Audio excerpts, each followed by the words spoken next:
Good morning, good morning, good morning. My name is Reverend Casey Taylor. I use they, them pronouns. Welcome to Spiritually Uncuffed at the United Life Center for Spiritual Living. Right before we went live, I got this question of how did Golden Girls Trivia go? And I was sharing that yesterday's experience, well, one, it was fun, but like how Golden Girls aficionados came out of the woodworks to participate. And I don't even know what it was that I was about to say, that I was like, after I go live, I'm going to say it. I don't know. I have no idea. I don't know. So if it's meant to come up, it will. But this is how we're doing. This is how we're rolling. So Golden Girls Trivia went great. I know what it was. I was going to say why we had it to begin with, because I don't think I shared that with y'all. So Andrew Delali is, I don't know his official position, but he works at the Department of Mental Health for the state.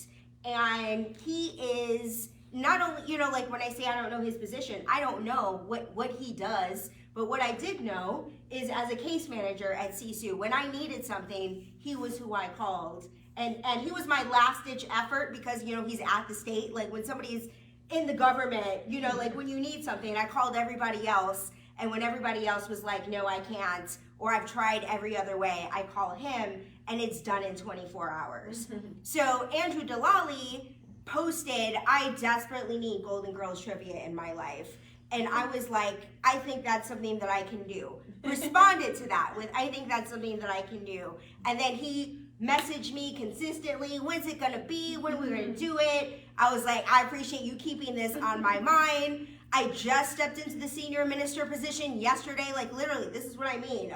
We were having this conversation maybe back in October before I was officially here, and I was thinking of it from some other capacity. So my life was changing, and Andrew was like, when is Golden Girls Trivia?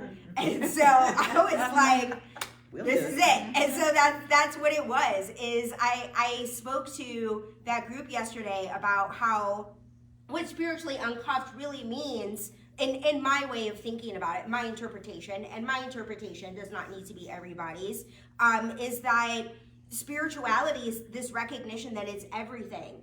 And it doesn't matter whether Andrew has some like conscious idea of what spirit means for him. We've never had this conversation. What I know is that this man is dedicated to supporting the youth, homeless youth in this community in a way that is unparalleled to most people that I see in the city. And if that person needs Golden Girls Trivia to do the work that they're doing, I want to do what I can to support that. So I'm grateful for everyone in the community that came out.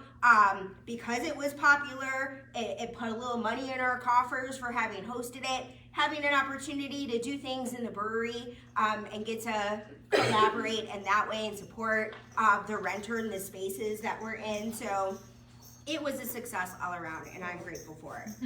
So as I defined what spiritually uncuffed meant for me, I would love for us to speak our vision and mission statement together. I'm going to read pieces of it and invite you to repeat them. And if you don't resonate with them, feel free not to repeat them. We're having a conversation about our vision and mission statement coming up at our leadership meeting that's happening over the spring solstice weekend. So if you're interested in leadership, let me know. And if you're interested in, or if you have thoughts about the vision and mission statement, feel free to pass those along so that we can take them into consideration when we meet. So here is our vision and mission statement. We are a loving, inclusive community. We are a loving, inclusive community. Joyfully expressing spirit. Joyfully expressing spirit. We honor, celebrate, and support. We honor, celebrate, and support each individual's awakening to their spiritual magnificence. Each individual's awakening to their spiritual magnificence. We empower each other.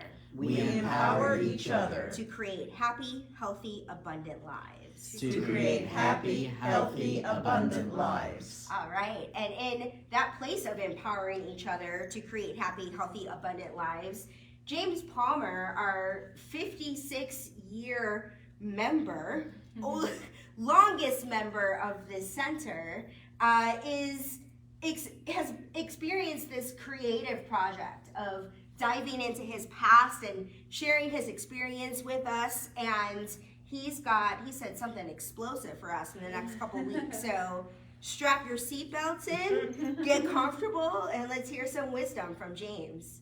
Okay. My name is James Palmer. Of course, I'm Seminole Creekian and born in Wewoka, Oklahoma in 1942. I've already did my age from 1 to 16 and then 16 to 30. And today is 36 to 80. And the topic was the ripples, the art of mindful living. You know, life is a banquet. And most people are starving to death and not enjoying it. And my ripple is like when you drop a huge stone from the pyramid into the ocean and it makes that ripple. Well, my ripple's still going. And hopefully it'll ripple until I'm 100 years old. And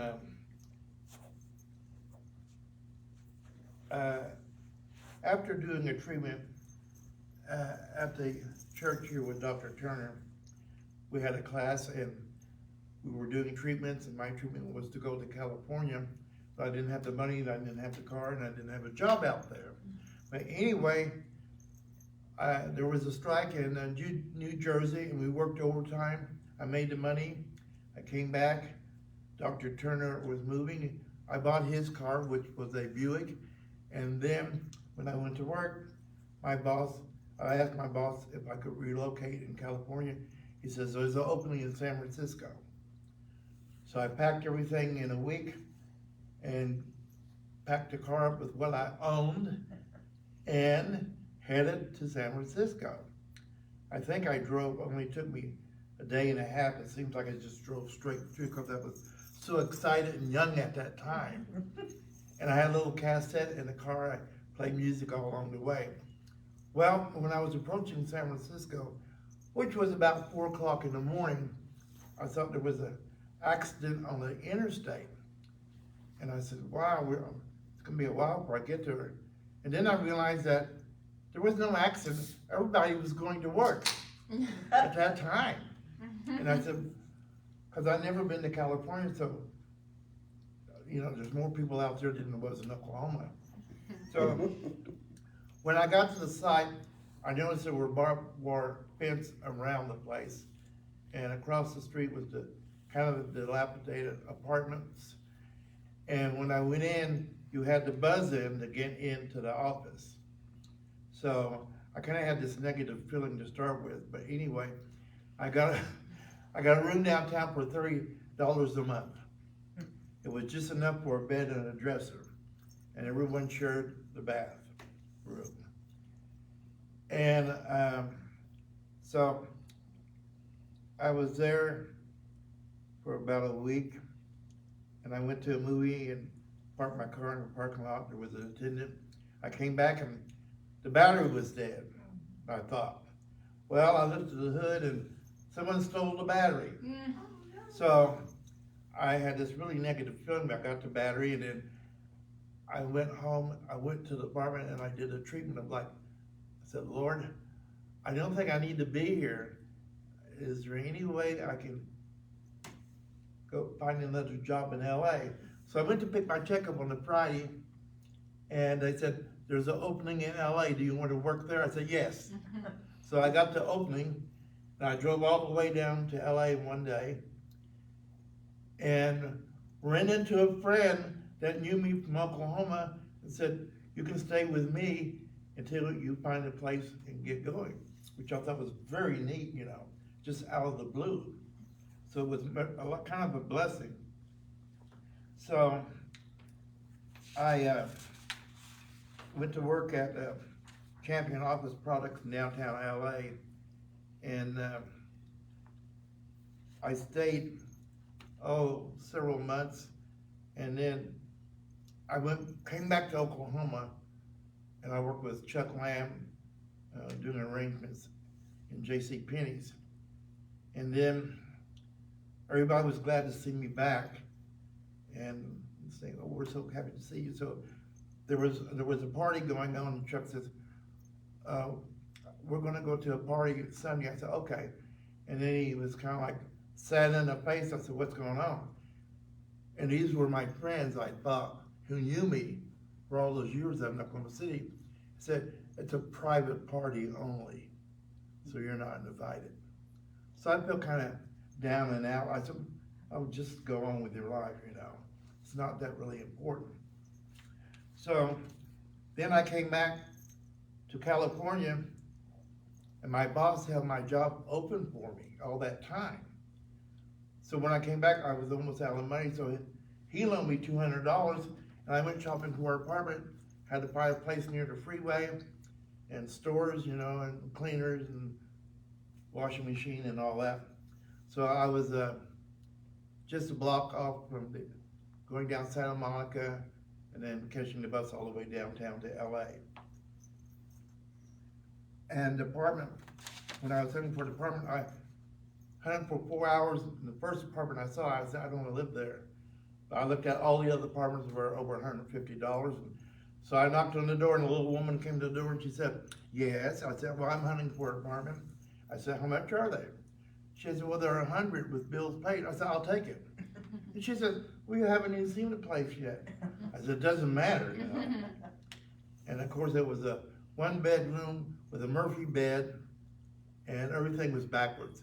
And in the kitchen was an ice place where you brought ice in the old days and put them in there. Because there was a movie studio across the street, and that place is where all movie stars came and stayed. So I got that place, and when I was there, I was a dancer, so I went to the gay bar and entered the contest, and I got a special award trophy, and I did the song Land of 1,000 Dances, which was doing the twist, the bony maroni, alligator, mashed potatoes, Watusi, the fly, the fish, tango, and the jerk. I want to see you do all of those. Doing all of those. Definitely. So, and then I took classes, acting classes with Mrs. Meyer at the Hollywood place, and I got to start, my co-star was a person who was already in the movie as an extra. We got along, we were always presented at the end, there was like 10 acts, and we were the best, so we stayed at the end. And then I was supposed to do Of Mice and Men, and I was the one that was dumb and everything. But my partner didn't understand why he had to shoot me. He didn't understand, you know? So I just told the teacher, I said, I'm not gonna do it with him. He doesn't know what he's doing. He has no motivation, or what his motivation was. So I wound up doing an Indian. So I dressed as an Indian. I went down to the costume shop, got the breeches and everything, and then I had long hair then, put feathers in, and I went. And one of the cast members didn't show up, who was the stage manager. So she said, you're gonna be the stage manager today. I said, okay, but I knew what everything was supposed to be done when we were there. So I presented my speech of an Indian who was giving a speech in the 1800s. So when I was doing it, I just started doing sign language, which I didn't know at the time. I said, and the wind was blowing in the trees along the river. And everyone thought, well, he really knows what he's talking about. You know? Anyway, I wound it up, and then I finally finished that, didn't go back. And then I went to, when I was 36, 1978, I was at a function where I met Jane Fonda and John Voight. And I got to dance with John Voight. I don't know if any of you know who he was. He's Angelina Jolie's father. Yes, he was a Midnight Cowboy. Yeah. And then I worked there at the office for 15 years and got a pension. I was told, the big wig came down from Chicago and looked at our records and says, talked to my boss, and the boss came to me and says, next time you're late, I'm gonna have to fire you. Cause because of the traffic and trying to catch the buses, I had to catch 3 buses. And they were always packed, and you missed one sometimes. So I said, I'll be the first one to know if I'm gonna be fired. She said, well, why is that? I said, because I'll be late. So I was late, and she let it go. Well, I quit after a month. And during this time, I met Peter Scantlebury, who was the interior designer. I left that job at $6.50 an hour and started working with him at $10 an hour. And we have become friends.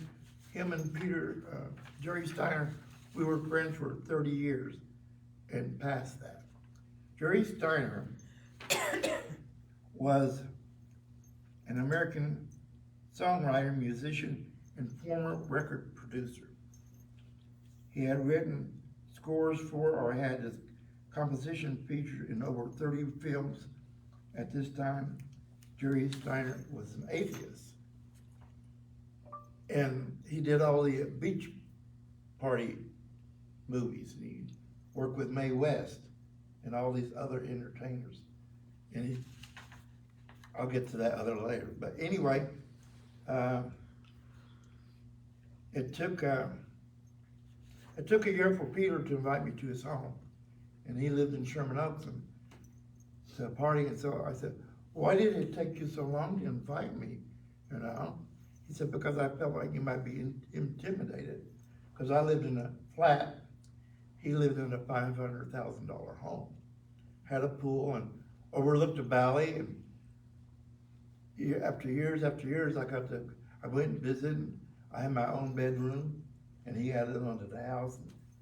So I worked for him, I think, for about 3 years in Sherman Oaks. And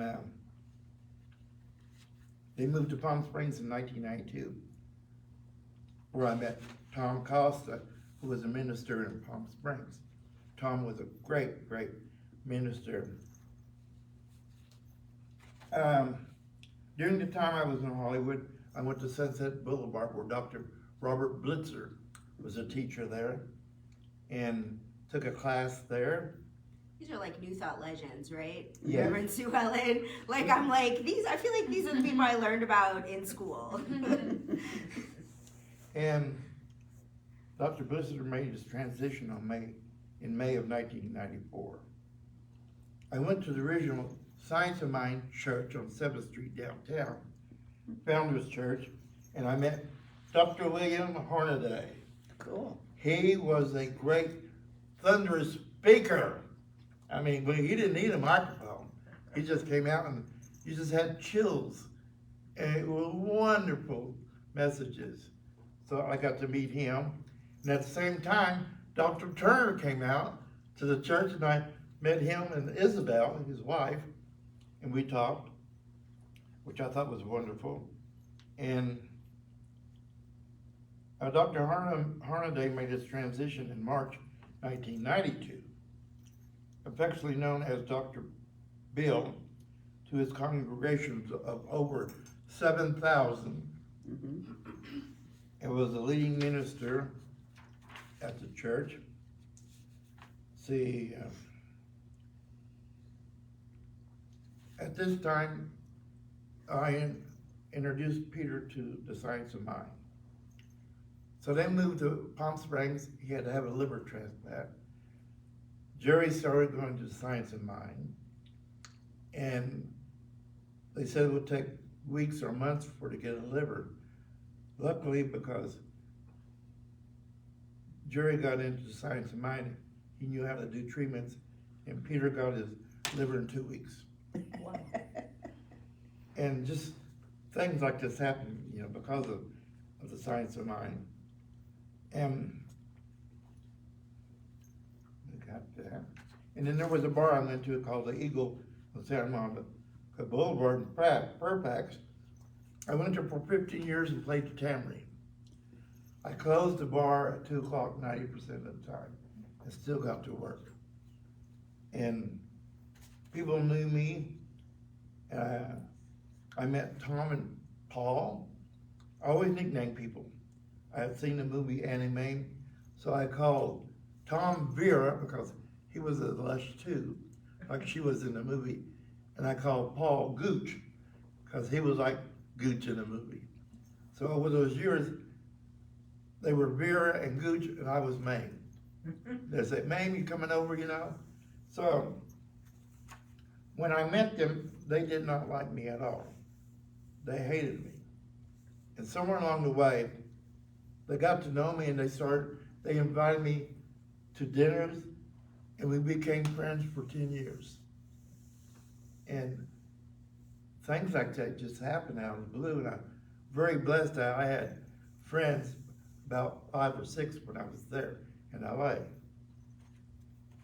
So, I know why they didn't like me.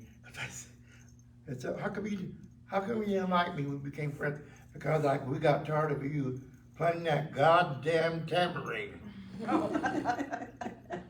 So then I met Mickey and Bill, Rosie and David, which had great parties, and Rosie had a heart attack. David died in the following year.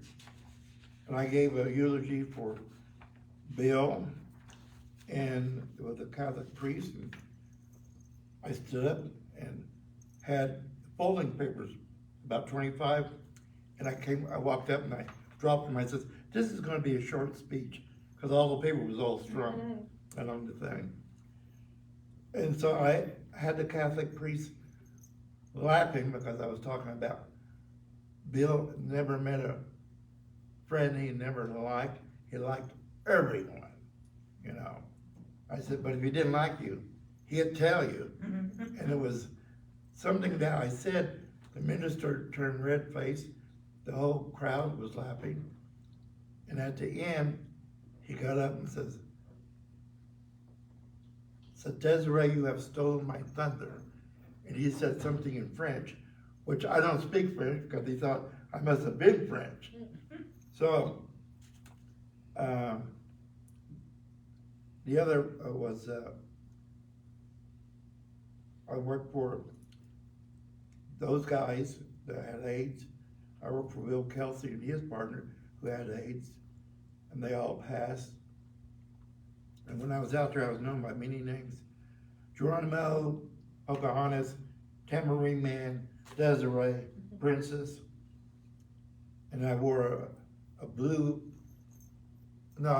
purple velvet suit, which was kind of outrageous, but that's Hollywood, you know.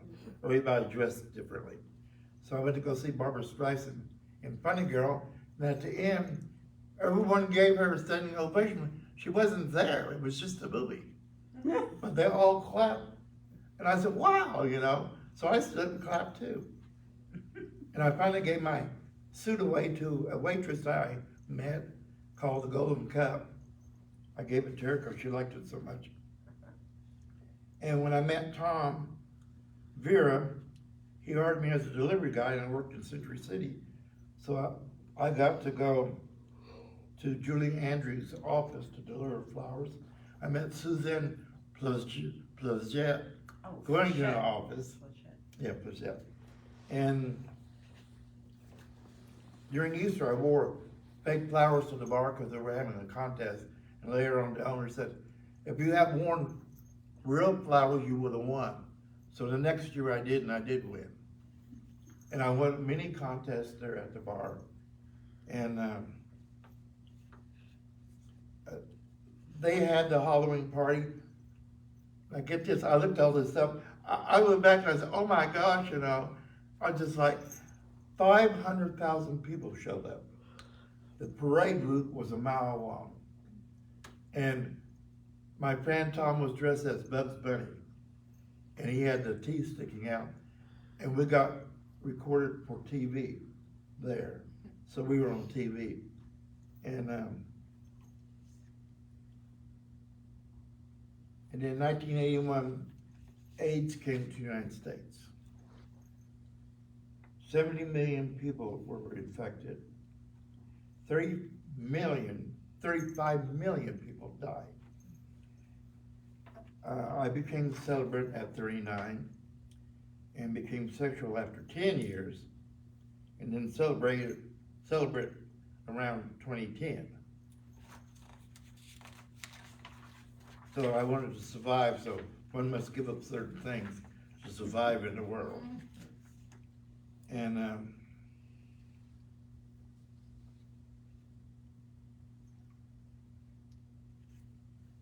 yeah, I'm up there. I'm really going. Okay, there's some great restaurants. Casa Vega, wonderful Mexican place. Oh, it was in Sherman Oaks. El Coyote It's still wonderful. and Still there, Pink's. still wonderful. Yep, that too. Pink's. Yep. They got After 2 vegan hot o'clock, dogs. there was a line to get in at 2 o'clock. Still is. That line is there from the moment they open now. Off of La Brea? Yep. Yes, and they had one of the best hamburger places was there in LA, and I can't remember the name of it. Is it Hamburger Hamlet? No, it was another one, but they had the biggest French fries for like $1.50. Or onion rings, I'm sorry. And then I worked in Hancock Park, ate in a restaurant with Lily and Tomlin. She was sitting at the table, and I looked at her, and I just smiled, and she smiled, and nodded, and I nodded. I learned not to talk to stars I met out there because I didn't want to invade their privacy, like some other people who didn't care and did it. And the gay bar I was at, Elton John was parked outside, and a friend ran out and got his autograph, and I should have too, but I just didn't. It was just, I got to see him, you know. And I bumped into James Gardner, who was from Norman, Oklahoma. He was the star that played with Doris Day in all the movies. And I bumped into him, and I heard someone across the street say, "Stay in the light, James." I said, "How did they know me?" Oh, so it was the other James they were talking to. Also, I ran into Tom O'Hortney, who directed Hair in Hollywood, California in 1978.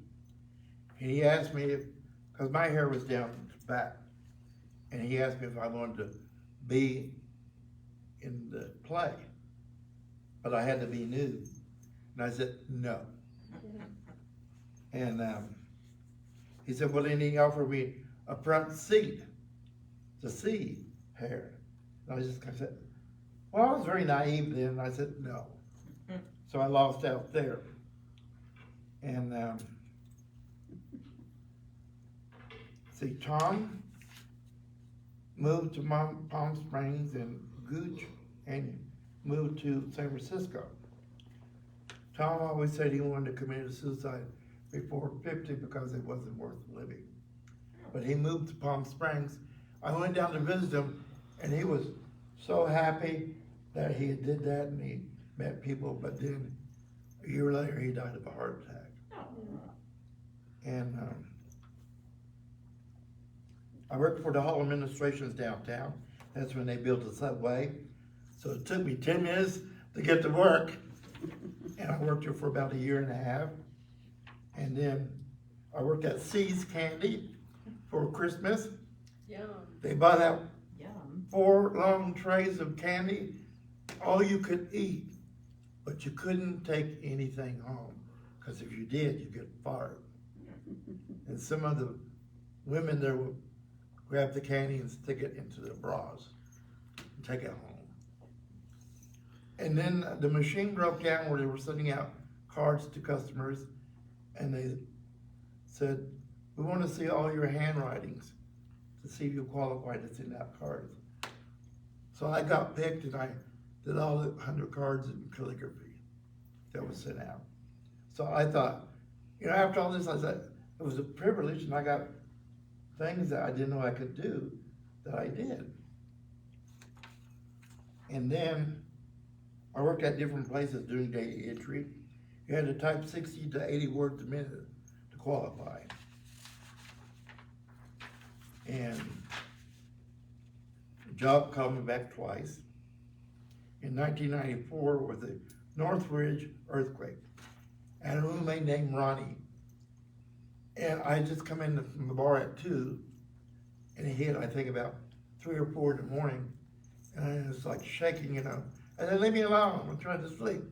And my roommate said, it's an earthquake.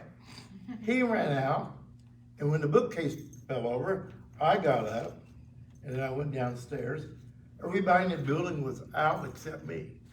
He said, how come you came out so late? I said, I wanted to look good for the cameras. So I went to work at Coldwell Banker for 5 years. Joe Love was my boss, and Jonathan Winters.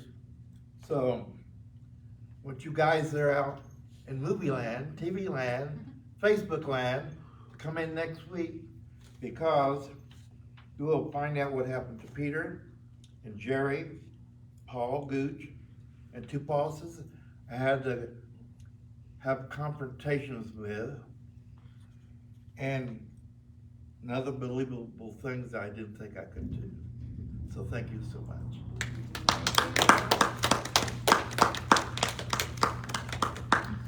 So a couple of times James mentioned this concept of treatment. And another word we use for treatment is prayer. The concept behind it, what treatment is, what prayer work is simply revealing truth. So we do what we call a 5-step process, and part of that is for the purpose of inviting us to understand prayer differently. That the way that we see prayer in Science of Mind, the way that we teach prayer in Science of Mind, is that we are not asking for something from a entity or presence out there, is that we are shifting our energy to allow truth itself to be realized. And treatment or prayer is how that is how we consciously move that energy. So usually we have a practitioner of the day that will do a reading or speaks a prayer after that, and I'd love to invite us to pray together before we get into our discussion about mindfulness, the art of mindful living, and the way that it ripples out into the world. So the way that, what the 5 steps of prayer are, is 1, recognizing that God or energy, love, is all there is. We use these words, synonymous, spirit, whatever those words are. It's this recognition that energy, I like to see it as energy. I may use words like spirit, but energy is literally all that there is. That in the physical universe, there is this recognition that energy is all that there is. So because energy is all there is, this is what we are. And the 3rd step is affirming whatever it is that we are affirming together. 4th step is gratitude, and 5 is letting it go. So I invite you to join me in prayer, getting comfortable in our space, bringing your conscious attention and awareness to your own understanding of spirit, whether that is the physical energy of the earth, whether it is a presence, whether it is love, whatever that is, recognizing that that is what we are, and knowing that we have come together to celebrate and honor one another, that we are practicing the art of mindful living by showing up in spiritual community. And I am grateful to trust and know that everything that needs to be said is said, that everything that needs to be heard is heard. Whatever needs to be shifted in our personal lives, individual lives, in the city of Oklahoma and Oklahoma City and beyond, knowing that the work that we are doing here together creates a ripple of mindful living across the planet. And I'm grateful that we are here doing this work together. And I release this word into the action of the law of the universe, knowing that it does whatever needs to be done with it. And I invite us to affirm this truth together with whatever word or phrase resonates most for you in closing prayer. I choose to close by saying, and so it is. All right, so mindful living. I've been thinking about this honestly just since right now. This week I've been living mindfully. I haven't been like, oh, what am I doing on Sunday? What's the topic? I've looked at it and I'm like, oh yeah, that's what I'm doing. So I've really been present as opposed to really thinking about how do I feel about mindful living. And what came to me is what brought me to the Centers for Spiritual Living in 2008 is I had a very traditional idea of what God was. Even though I was introduced to this concept of spirit being energy, being everything, I feel like because we live in a world where God is so externalized that I didn't even have I needed community to even be able to develop an idea like that and live from that. So I came to the Center for Spiritual Living because I had goals. It wasn't because I was trying to like mindfully do anything. Even the concept of mindfulness like really wasn't a thing as much in 2008 as it is now. And so that's not what I came here for. I came here because the law of attraction was the thing I was trying to use. And went to ministerial school because I was trying to use the law of attraction. And in the practice of my own personal studies and application of the spiritual principles I was applying to my life, mindful living just kind of came out of it. There was never a moment that I was like, mindfulness, that's my thing. It was really more like I would say like even when I was maybe about 4 years into being a minister is around the time that the concept of mindfulness really came into the cultural zeitgeist. And I was really encouraged to move away from spirituality and focus on mindfulness, because that's something you could sell in a corporation. You get to come in there and I can teach your people how to be mindful. And because I never had goals around ministry, I wasn't trying to make money from ministry. I was just trying to apply these principles to my life. Didn't even consider that possibility. I was like, I'm in it for spirit. This is me and my spiritual practice, me and my spiritual community. Like mindfulness can do what it does and be what it is. So it's really beautiful to have this invitation to both recognize right now today how mindfully I am living, of how present I am being, which is funny because we live in a world of like goals, right? Like, what do you want to do in 10 years? And I find that the goals that I set from 10 years ago in the life that I live do not align. And it's not because I'm not trying. It's really because what's right for me is not the same thing that I decided 10 years ago is where I want to be 10 years from now. But recognize what I've learned is that when I stay present, my two things are staying present and allowing divine guidance. And like James talked about in his story of being in San Francisco, getting the battery stolen out of his car, being like, you know what? His intuition was like, LA is the place for you. So when Spirit made it very clear, yep, LA is the place for you, showed up in LA is like literally rolling out the red carpet for James's arrival, that I've learned that it's not about applying the law of attraction to my life, to creating the life I want to live. That's what brought me here. But the execution of it has been this beautiful understanding that spirit, recognizing that spirit is all there is knowing that my life journey is going absolutely perfectly. I don't need to plan it. I don't need to learn how to instruct the universe to do my bidding. I get to know that everything that is happening to me is happening for me, which is a huge shift. That was the biggest shift for me to make. And when we understand that as a culture, life just feels really different. So regardless of the fact that like, I'm not even speaking of Oklahoma City, like the general country, the way that we operate as a country is not spirit led. In fact, like I'm reading this book called Original Sins. It's funny that it just happens to be called that.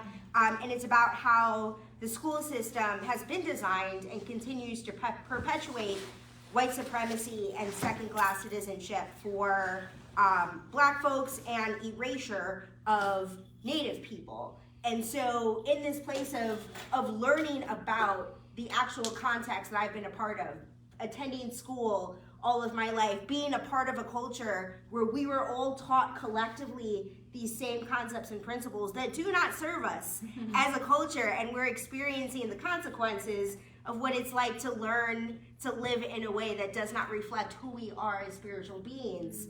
I'm grateful that my decision to live mindfully, despite the fact that it wasn't intentional, has created a life for me where all of the spaces that I occupy in Oklahoma City or anywhere I go essentially are mindful, where no one's expecting me to make plans 5 years from now. That I really get to be in the present and make plans. I have plans for 2025. I know when I'm traveling. I know what to plan for what Sundays I'm not going to be here. But even that, like, life's going to do what it does. And being present, I find that there is a tremendous power in living as an example of what it means to be present.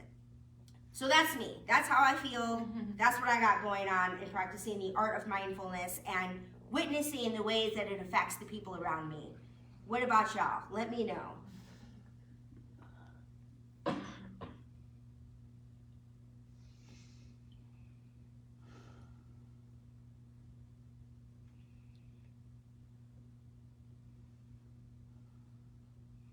Well, I think that for myself, a mindfulness practice, it's something that I've been actively working on since I was like 16 years old, and when mindfulness was first introduced to me.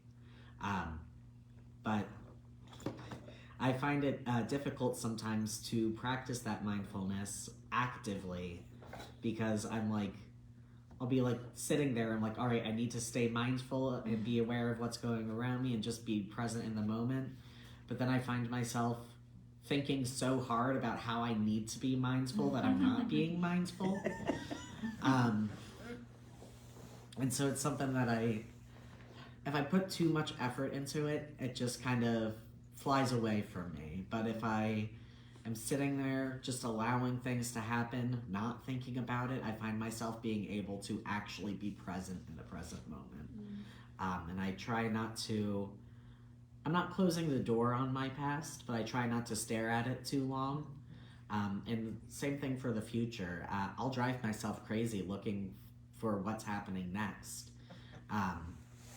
So in the group of friends that I hang out with, we call it future tripping.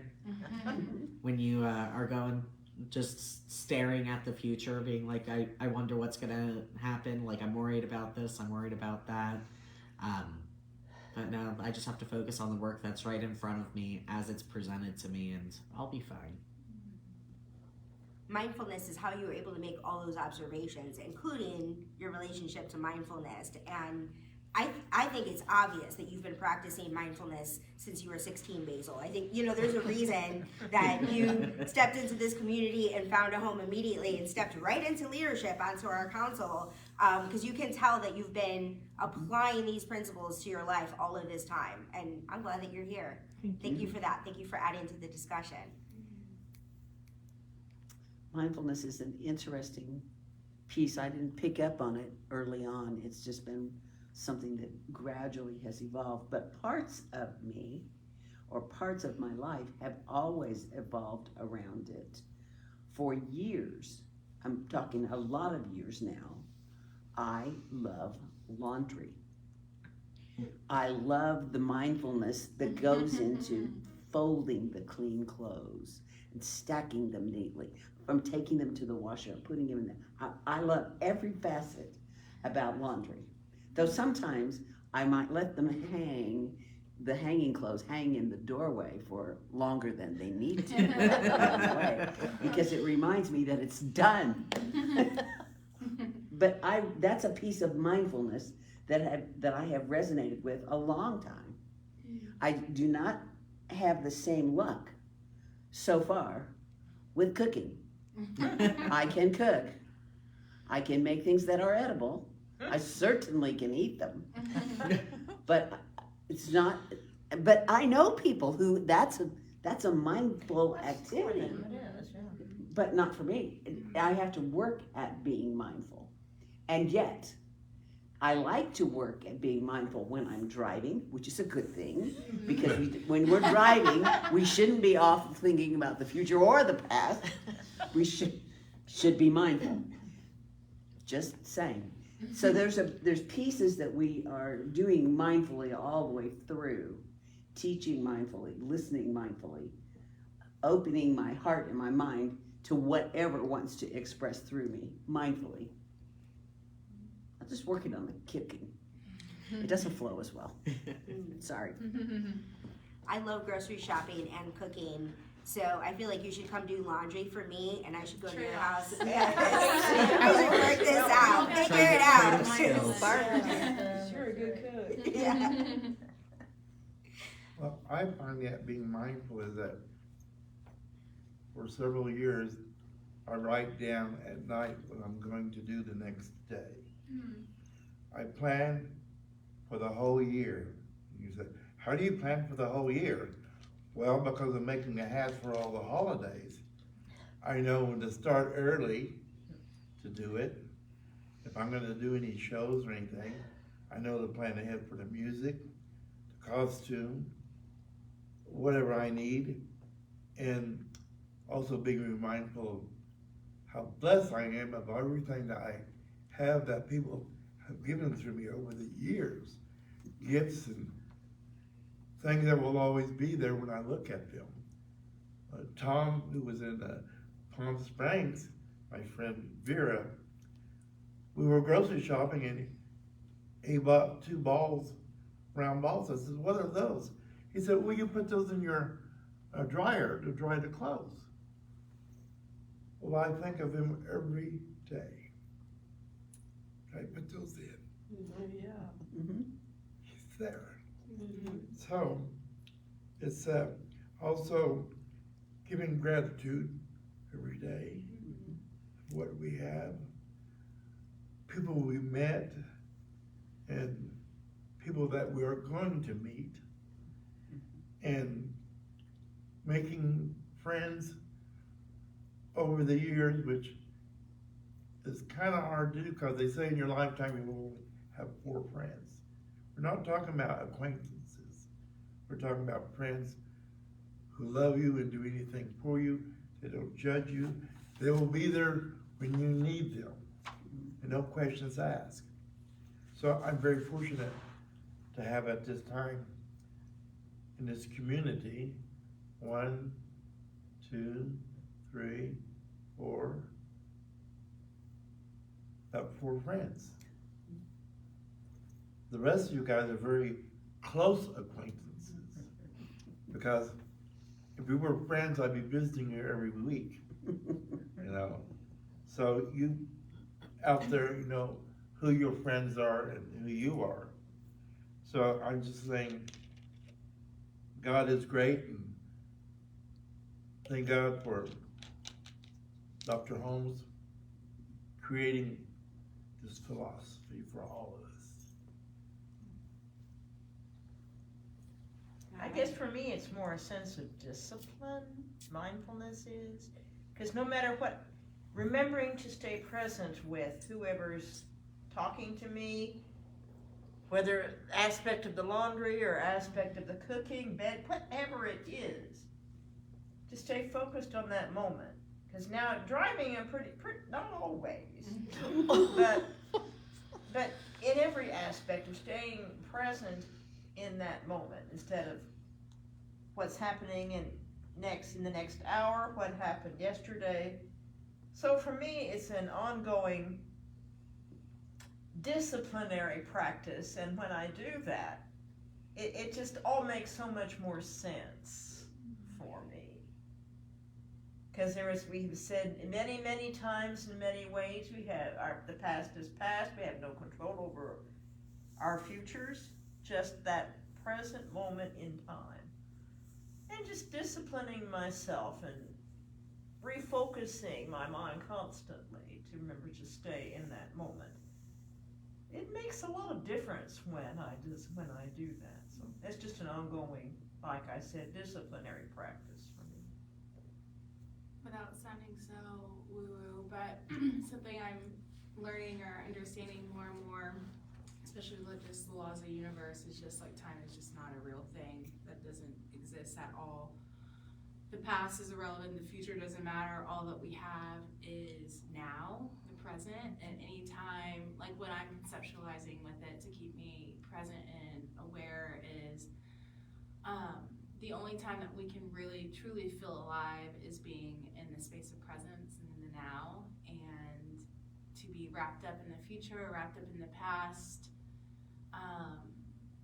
This could be really extreme, but it just kind of robs you of the incarnation that we're in here to be in, you know? Like, we only have a limited amount of space and energy in this world, in this incarnation. So the best thing I can do for myself is to show up and be present and be confident and trust in my abilities that whatever flows my way, we'll cross that bridge when we get there, and it's gonna be okay. But yeah, just trying to remind myself of, like, this is a beautiful gift to be alive, and in order to be alive is to be present. So try to stay in that space. I am sorry you thought that was woo-woo and extreme, because that's what we teach here. I was like, I don't know how where the That's spectrum what we're is. about. So, like, sorry for you if all there is now feels extreme to you. Welcome, Kiki. Feel free to have a seat. We are just closing up, but you are in time for the sound bath. You have not missed the sound bath.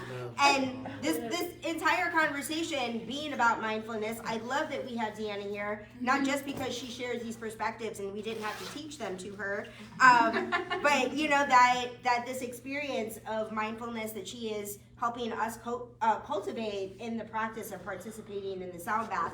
For me, I'm finding the reason that I just woke up and realized I'm living mindfully is because I go to a This Land class literally every day, and when I don't.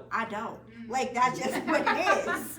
And so I do my best to schedule one every day, and it just is what it is.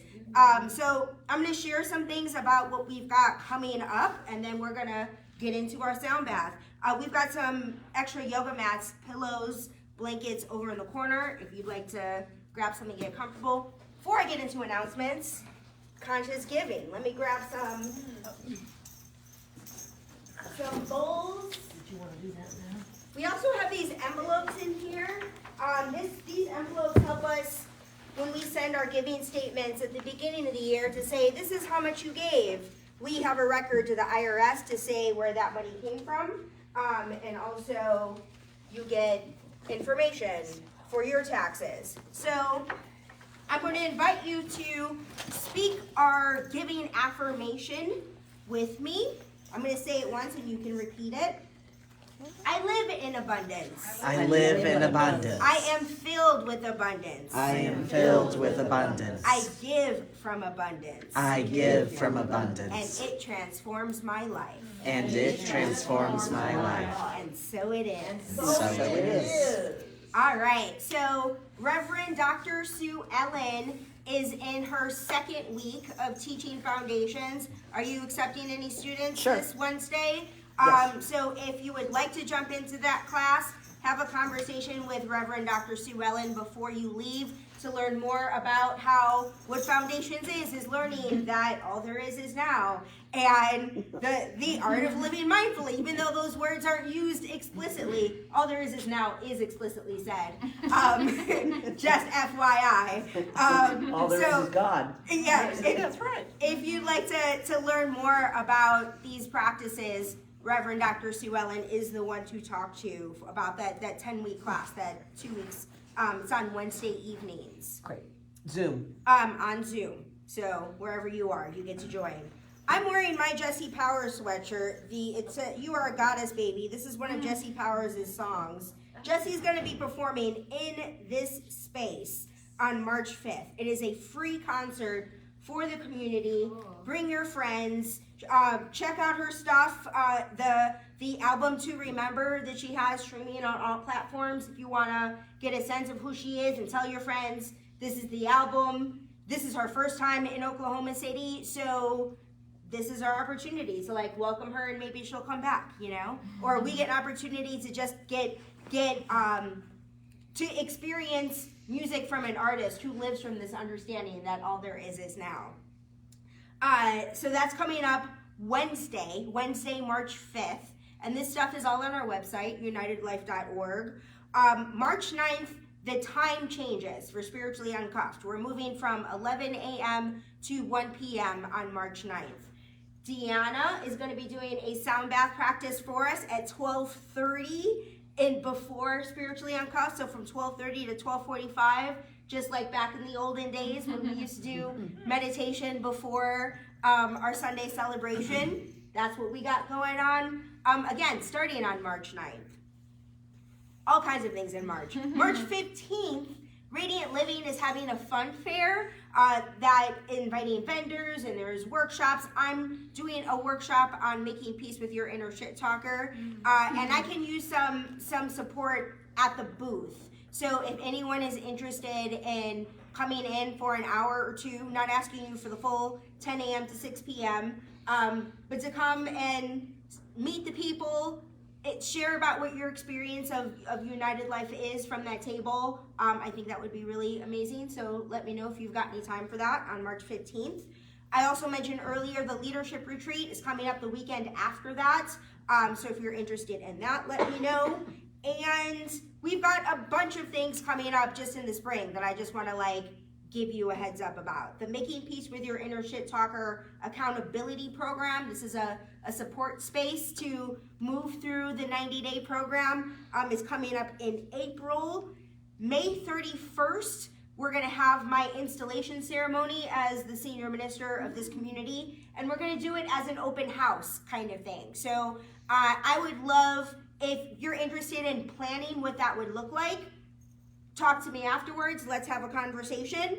And a date for you to keep in mind, this is well in the future, but as you're keeping your dress and hat and performance schedule, October 18th, we're going to have a fun fair with, we're not going to call it a fun fair, I just put this on my thing. I'm not stealing Radiant Living's name, but we're having that kind of thing. A drag show. We'll have Basil Alexander will be doing tarot readings for a donation, and we'll have vendors here. So we're just gonna do a big fall Halloween-y, witchy kind of pagan-ish festival.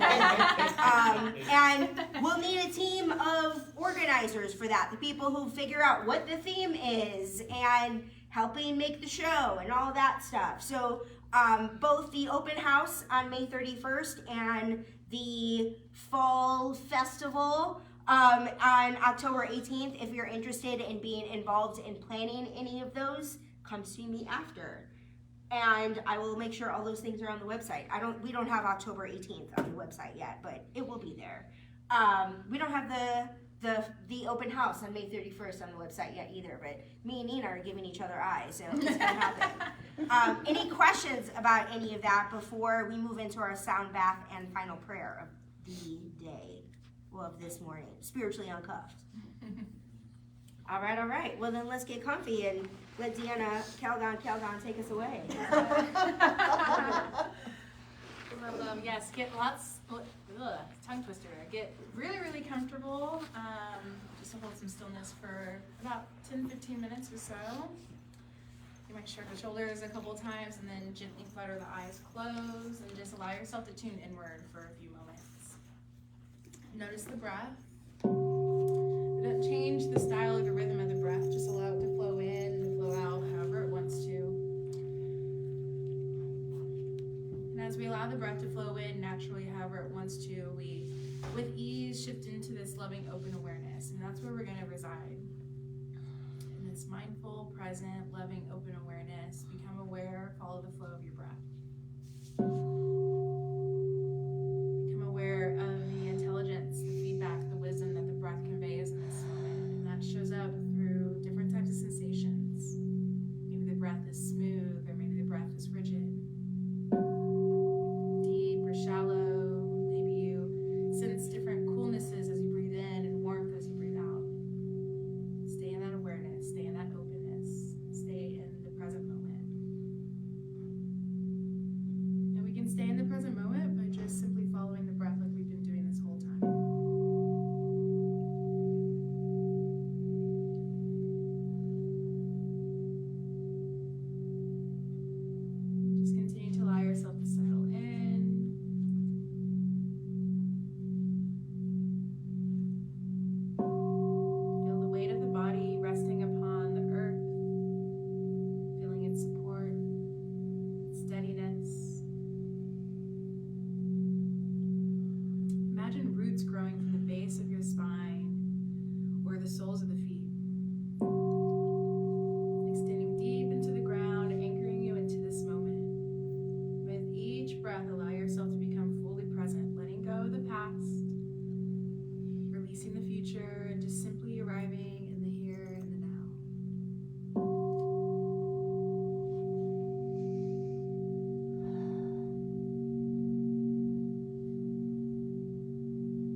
witness moments of energetic shift.